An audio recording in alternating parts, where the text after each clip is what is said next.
সারা দেশে প্রাথমিক থেকে মাধ্যমিক পর্যন্ত বিনামূল্যে বই বিতরণ কার্যক্রম শুরু হয়েছে। বিএনপি চেয়ারপারসন বেগম খালেদা জিয়ার মৃত্যুতে রাষ্ট্রীয় শোক চলমান থাকায় বই বিতরণ উৎসব না করে অনানুষ্ঠানিকভাবে শিক্ষার্থীদের হাতে তুলে দেওয়া হয় বই। তবে অনেক স্কুলে সব বই না পাওয়ার অভিযোগ করেছেন শিক্ষার্থী ও অভিভাবকরা। কর্তৃপক্ষ বলছে কয়েক সপ্তাহের মধ্যে দেওয়া হবে সব বই। প্রতিনিধিদের পাঠানো তথ্যচিত্র আরও জানাচ্ছেন মনির হোসেন তপু। চট্টগ্রামে বছরের প্রথম দিনেই প্রাথমিক ও মাধ্যমিক শিক্ষার্থীরা নতুন বই হাতে পেয়েছে।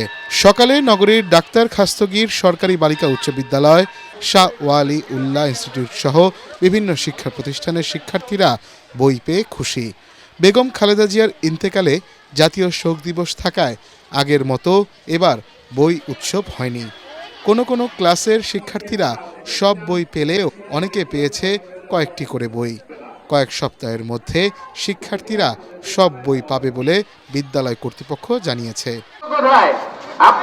খুলনাতেও বই বিতরণে কোনো উৎসব হয়নি এবার, তবে শিক্ষার্থীরা সকালেই নতুন বইয়ের ঘ্রাণ পেয়েছে।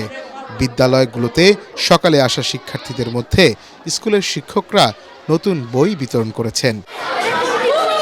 বরিশালে সকাল 10টা থেকে বিভিন্ন শিক্ষা প্রতিষ্ঠানে বই বিতরণ শুরু হয়। শ্রেণীকক্ষে শিক্ষকরা শিক্ষার্থীদের হাতে নতুন বই তুলে দেন। নারায়ণগঞ্জে সকাল থেকেই জেলার বিভিন্ন সরকারি ও বেসরকারি শিক্ষা প্রতিষ্ঠানে শিক্ষার্থীরা, শিক্ষক ও অভিভাবকদের উপস্থিতিতে বই বিতরণ করা হয়। নতুন বই হাতে পেয়ে উচ্ছ্বাস প্রকাশ করে শিক্ষার্থীরা। বাড়তি কোনো আয়োজন ও আনুষ্ঠানিকতা না থাকলেও নাটোরে উৎসবমুখর পরিবেশে সরকারি বালক ও বালিকা বিদ্যালয়ের শিক্ষার্থীদের হাতে নতুন বই তুলে দেন সংশ্লিষ্ট বিদ্যালয়ের শিক্ষকরা। নওগাঁয় প্রাথমিক স্তরের শিক্ষার্থীরা শতভাগ বই পেলেও মাধ্যমিক স্তরের শিক্ষার্থীরা অনেকেই বই পায়নি। বিশেষ করে অষ্টম শ্রেণীর বই এখনও আসেনি।